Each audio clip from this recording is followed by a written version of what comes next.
So, Pic, thanks for joining us. How you doing? Oh, very good, thanks, Matt. Yeah. No, Yeah? Yeah. We were talking about your hair before we pressed record, and I was describing how it's sort of trademark relaxed. You've always been a pretty relaxed guy, but you must be reaching a sort of stage in your career and your life where you're like really, really relaxed. Yes, Is that right? reaching further and further into relaxation, and it's bloody marvellous. I'm spending a lot of my time these days out at Maraho and planting trees, digging holes, moving rocks around the place, and it's insanely relaxing. It's wonderful. And you're not actually doing this in a public park or something. You're actually doing it in a swamp, and you own the swamp. I do. I'm the proud owner of 13 acres of wetland. We call it wetland, but I've named it the swamp. Out at Otawhero, which is on their way into Maraho. It's a big flat area and there's actually extensive wetland behind me, which is looked after by a trust. And it's beautiful, but people just don't notice it. So my bit of land's alongside the road, and it's been really messy. It's covered with gorse and willows and stuff, and people have been dumping fill on it for the last 40 years. It's 4 metres deep in fill over 2/3 of this land, which has given a bit of a platform on which to put a building, and there's an old batch from up the park has been moved down there, and I decided I've just built a stonking great implement shed to fiddle around in, and planting trees. So we got 500 natives in last winter, and it's been a wonderful summer for trees because it's kept raining just the right amount. Right, good. Yeah. I'm pleased to hear that. I mean, some people might think getting to your stage of achievement and then going and buying a swamp, kind of an eccentric thing to do, but you don't see it that way? Well, I don't know. I mean, I don't know what would be the correct thing for a gentleman of 70 years to be doing, really, I mean, other than sitting at home and smoking a pipe, and of course that's really bad for you, and reading a book. I mean, I can't read, so it's much, I like doing stuff. I've got a digger out there, Matt. I've got a 3-ton yellow digger and a great big blue tractor, and it's the most fun I could imagine. It's wonderful. Good stuff. So are you still involved with Pics a lot in terms of hands-on day-to-day stuff? Hands-on day-to-day stuff, no. I've passed it over recently to my daughter Aimee. I met Aimee when she was 5 years old, when I took up with her mum. Was it 5 years old, honey? 4 years. 4 years old. She was 4 years old, and I think I just changed a couple of nappies and what have you, but she was pretty much over that. And so we lived together for 7 years. And then I moved out and went sailing, but we have a wonderful relationship. I still love her mum to bits, and in fact she owns a property. Kaya and John have a property next door to my batch at Maraho, because I've got a batch at Maraho where I stay while I'm working on the swamp. And so that's been amazing, and Aimee has had an extraordinary life. She'll probably tell you about this shortly. Running all sorts of wonderful, wonderful businesses, and I'm just so excited to have her with us now, and giving us some security for the future as a family business. As a family business, why is it so important that it's continues to be a family business? Well, I mean, if it's not a family business and it's just being run by a bunch of, I love our staff to bits, but over time people move on and it changes. And I've never really wanted to sell it. I don't know what I'd do with the money, I really like what it is for Nelson. I would hate the thought of anybody closing down and taking it somewhere else. And so I think it's a wonderful community asset, and by having it as a family business, I'm confident that it's in good heart for the future. And I think our customers like it too. I think the people of Nelson and the people of New Zealand appreciate that they're buying something from a family business. It's not an overseas-owned entity, and it's not something weird. It's actually hands-on making stuff. So why did Aimee get the job? Because she's so good. So Aimee has been on our board for 10 years. She was when she was at school. She went to Selwyn College in Auckland. Oh, she'll tell you all about this anyway. But she's an incredibly motivated woman, and she's incredibly compassionate too. She may not say this, but she has been extraordinary with members of the whānau that have been in need or lonely and what have you, and she keeps an amazing contact with all those people. So she is wonderful. Nice. Yeah. Nice. Is that deeply satisfying for you to see this amazing company that you've built, to see the reins go to someone like Aimee, someone who's Yeah. part of your whānau? Yeah, it is, and to have somebody with such a high level of skill, somebody who she's creative. She's been in the advertising industry, so she has a creative streak. Of course, she grew up with me too. I was doing all sorts of nutty stuff, and she liked that. She thought it was interesting and eccentric. And she has the ability. She has a very clear view of management and governance, and so I'm in awe of her skills. Have the two of you discussed a strategy for the time that eventually will come, where you'll have very different views? Take leave of this world? No, not that. Sorry. Never that. Pic. Heaven forbid. No, I'm more thinking there will be a time when the two of you will have different views about the way forward for the company. What happens then? Well, we're having discussions at the moment. I mean, we've been selling our peanut butter for the same price for 15 years, and I'm saying, how can we keep doing this? The costs keep going up, and Aimee is very convinced that we just need to sell more and more peanut butter, and so I'm standing back. When we finally do put our prices up, which will happen sometime in the next 20 years, I will say, "I told you so." Yep. So, I respect her judgment, and I'm aware that we're a different company and the world's a different place to what it was when I started making peanut butter 15 years ago. And I need to respect that, and I do, I accept her views on these things. Great. So 15 years ago, you were mucking around with your concrete mixer, Nelson Market, telling people like myself for the Leader community newspaper, no less, about what you're up to. First interview, I think. It was. Yeah, fantastic. I remember it well. Yeah. And so much has happened. What's going to happen over the next 15 years? Well, some of my trees are going to get bigger. True. So I've got the first ones that went in a couple of summers ago, and they're about this high now. Given this beautiful rain, and so hopefully within 10 years I'll be sitting in the shade of these trees. But for the business, I'm just hoping it just carries on as a Nelson institution. I don't see any need for it to grow.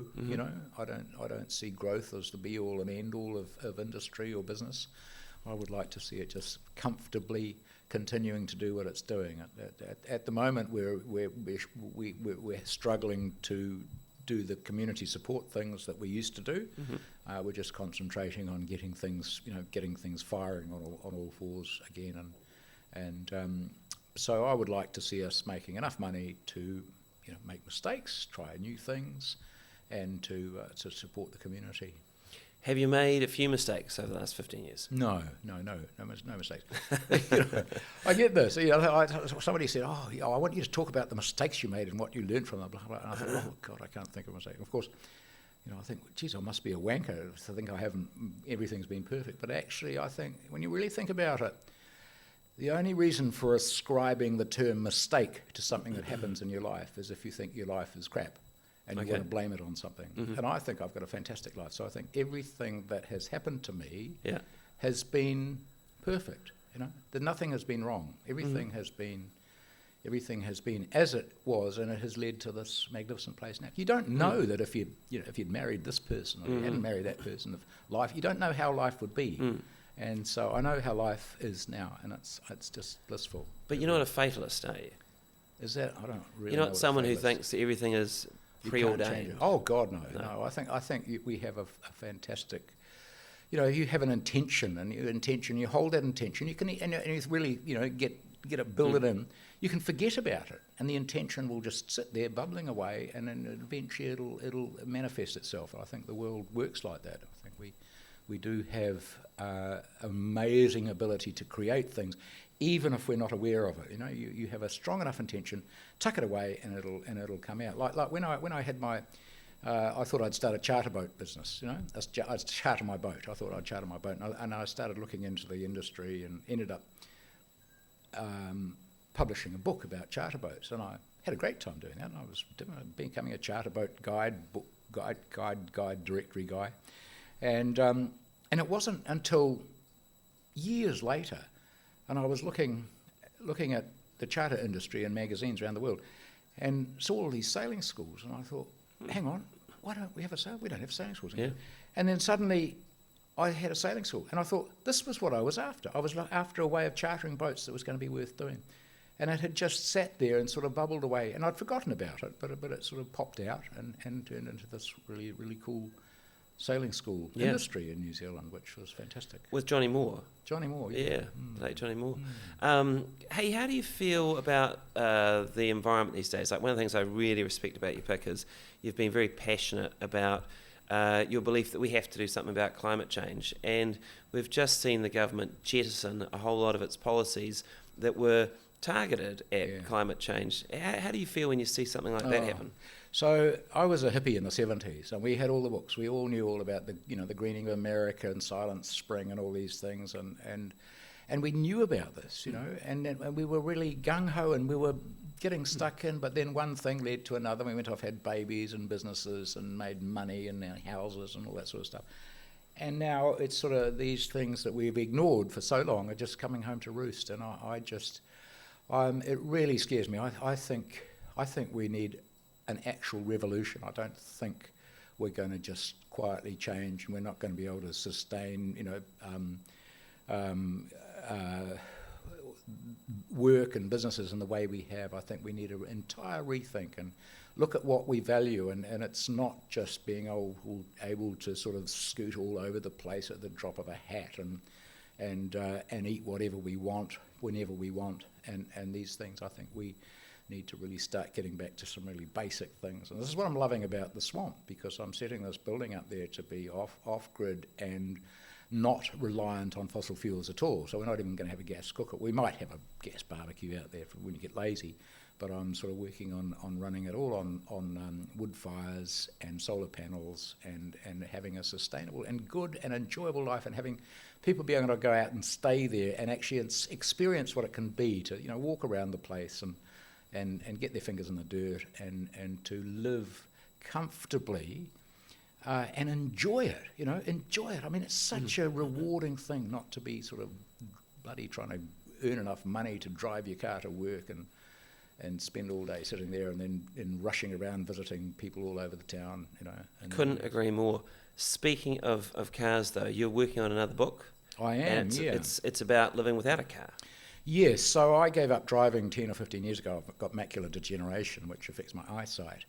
And then realising for so many people that this was one of the scariest thoughts that they could ever have, the idea that they're going to get too old, or they're going to not lose their driver's licence, and they're going to lose their freedom.